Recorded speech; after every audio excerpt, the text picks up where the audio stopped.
Hello, vinyl community. Bradley here. Um, this is about a thread that's been going around the vinyl community. I think the title would be Record Buying Rules. Your record buying rules. I do know, I'll briefly list some other people that have made videos. Mean Mr. Mayo, Channel 33 RPM, David Guerra, Beetle Brad, James Griffiths, Final Victim, and Golden Ben's Final. So this thread is about your own personal record buying rules. It applies to you only, nobody else. So I've made a little list of, I've got, I think, 8 rules that I try to follow to varying degrees. Okay, my first rule is there are no rules. This allows you to break the following rules. Okay, let's get more serious. Number 2 on the list, I personally, I do not pay more than $30 for any single album. I try to abide by this. It may be $29.99 plus tax, and that would be okay. Actually, you can find some good, actually audiophile records for under $30.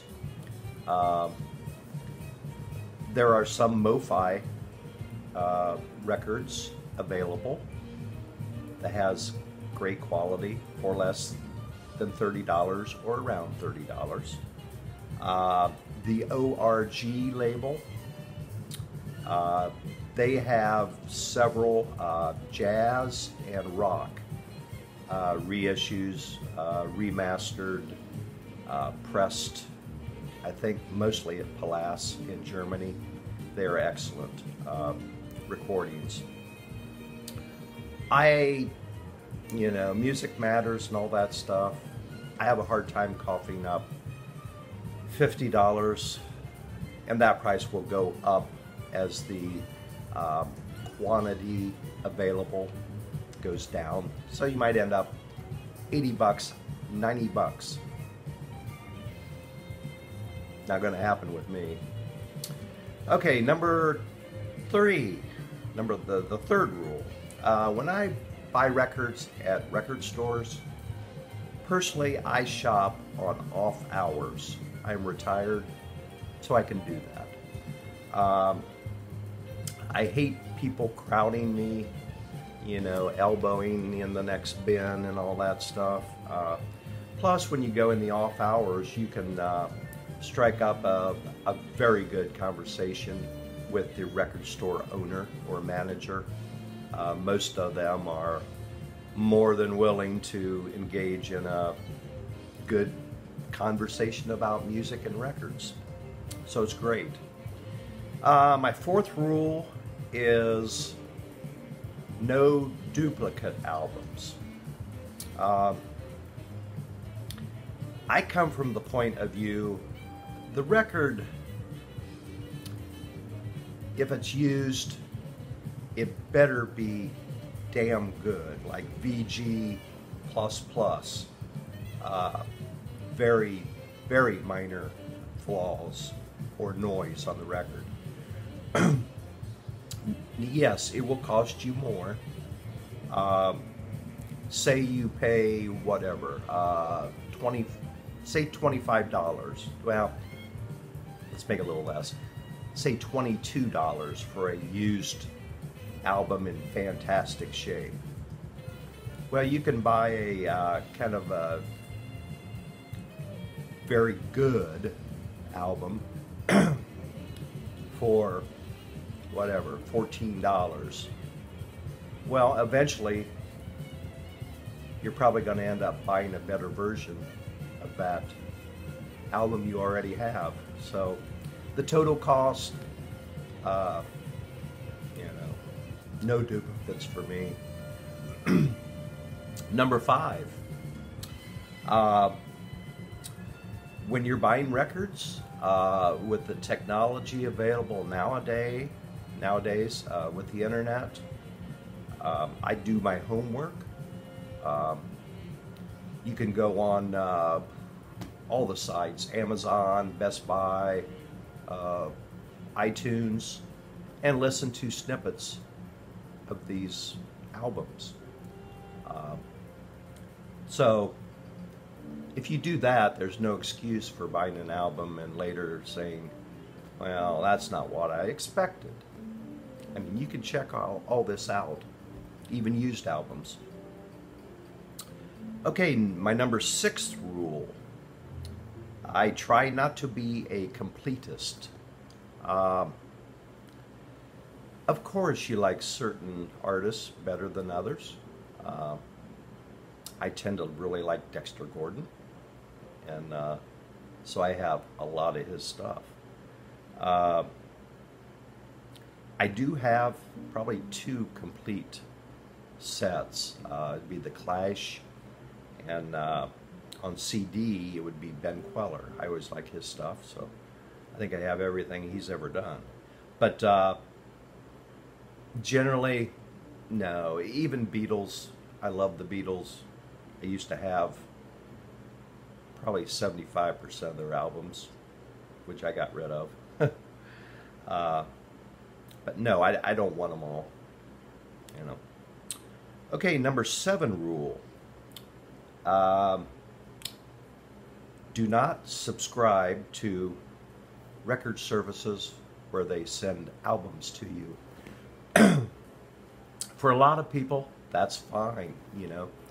You listen to new music, and that's good. Personally, I would rather buy my own music. Like I said, with the internet, you can search out different artists, new artists, and stuff like that. Now, I have subscribed. I have the last 2 subscriptions to Third Man Records, which that comes out 4 times a year, once every 3 months. They will send you a package if you keep your subscription up. Is it worth it? I don't know. The packages that they make are fantastic. They are really cool. But do I listen to those records? Not that much. But they're really neat packages. Fantastic. So, come to my last rule, number 8.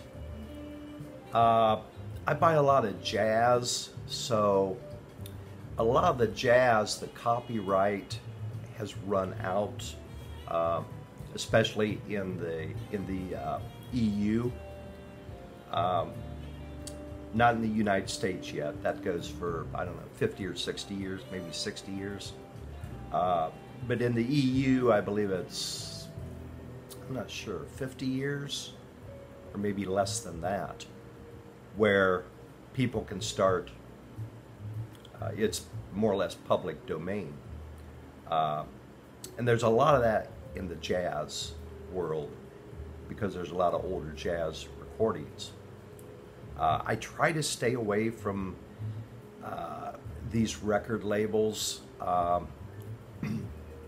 I do have a couple of them.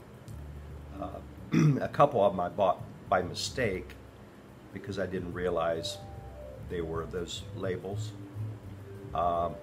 Quality varies. Most of them are, I'm sure they're whatever, taken from a CD.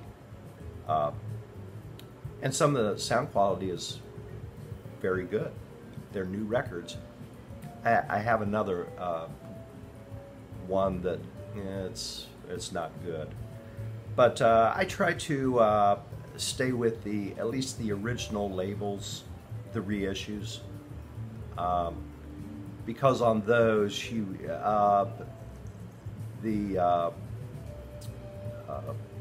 royalties, they will be channeled more or less to the original artist or their families. So I just try to do that.